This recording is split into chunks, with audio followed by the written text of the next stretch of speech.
Swami Vivekananda, after his Guru Ramakrishna attained Samadhi, he wanted to take his master's message to the West. So, he wants to go and do this, but he wants to seek the permission of Sharada Devi, who was Ramakrishna's wife. She said, Naren, can you give me that knife? She said, I wanted to see how you will give the knife.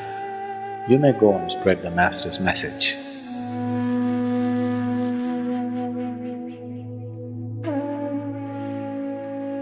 To be spiritual has always been also understood as to be gentle. And unfortunately, to be gentle has always been misunderstood and misinterpreted as to be soft or to be weak.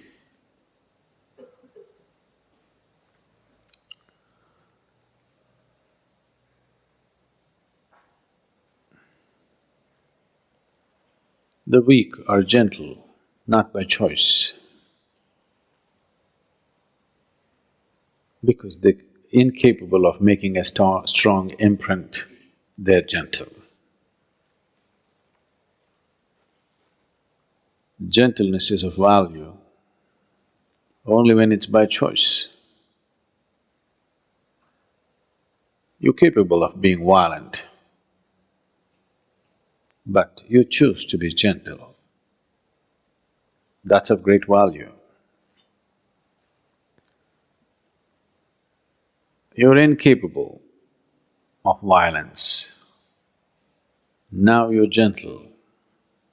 That's not of any great value because that's coming from a certain incapability. Today somebody was asking me, Sadhguru, why all the goddesses in India, always they have weapons in their hands?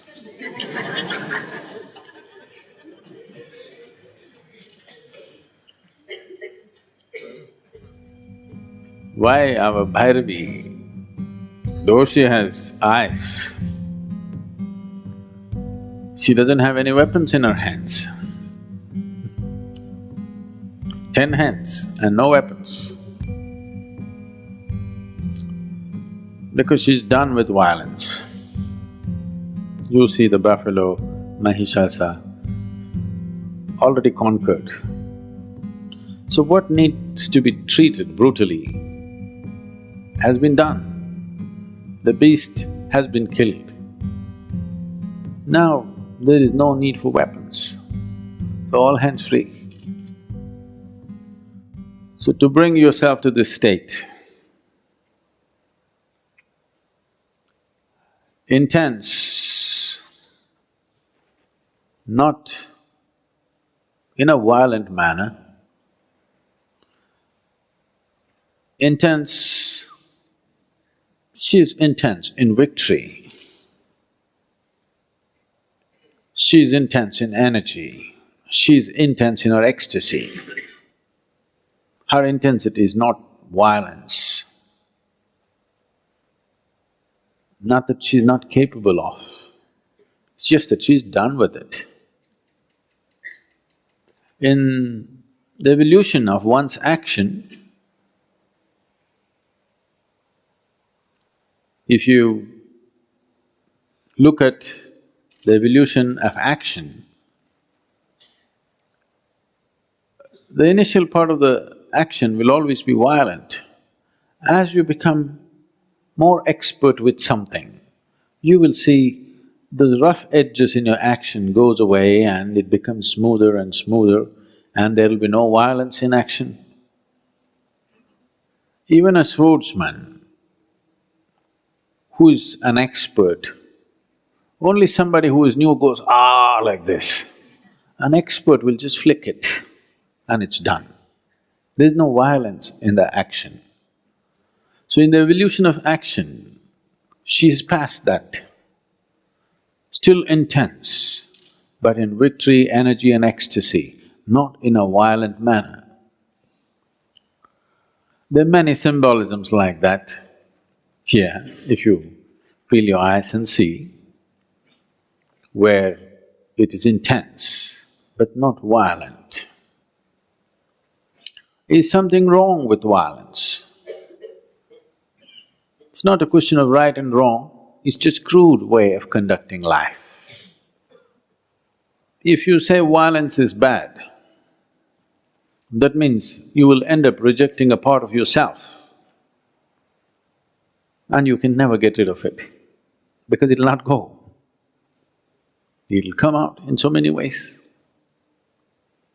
People who are very peaceful on the street, violent at home, if they are not capable of physical violence, they're verbally violent, they're violent in their thought and emotion in so many ways. So rejecting violence is not going to work. Evolving violence into a more sophisticated action.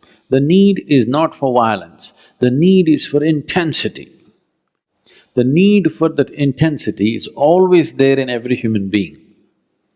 If you do not refine that need for intensity and manage to experience that intensity by simply sitting in meditativeness or in devotion or in love or in simply pure action, if you do not find refinement and still find intensity, violence will erupt from you in so many different ways. You may not have the courage to get into a physical fight, but it will happen in so many different ways and life turns ugly. It will enter every sphere of your life and the way you take things and keep things, you will know whether you're gentle or violent, you know. There's a very beautiful incident which happened. I must have told you a few times. Swami Vivekananda, all of you heard of Swami Vivekananda? After his Guru Ramakrishna attained Samadhi, he wanted to take his master's message to the West. So, he wants to go and do this, but he wants to seek the permission of Sharada Devi, who was Ramakrishna's wife. He went to see her and she was busy cooking in the kitchen. When he went and said this, she was focused on what she was doing without looking up, she listened to him. He said, I want to go to the Western world and spread the message of my master. Shall I go?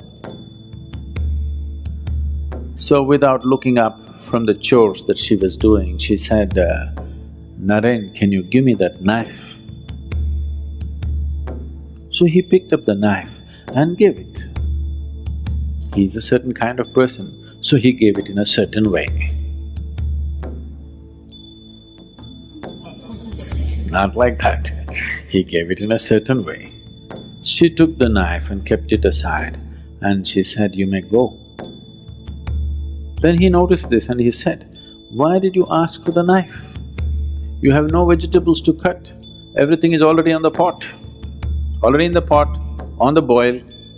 Why did you ask for the knife? There was no need for the knife, why did you ask for it? She said, I wanted to see how you will give the knife. You may go and spread the master's message. So this is where gentleness is. Not because somebody is watching, not because you're under scrutiny, just the way you move, how you step on the planet, how you breathe, how you sit, how you stand, how you look at other people. This is where you have to refine your action. Now I'm not talking to you about mindfulness, no, being mindful of everything, no. I'm talking about refining your physical action, your verbal action. With this slowly, your mental action and emotional action also can be refined. To just move your hands and legs in a more gentle manner. This refinement can happen either because you become meditative or you consciously refine it so that you move towards meditativeness. It's good to start from both the ends. If you want to reach a destination, it's good to start from every possible end so that you get there quick enough.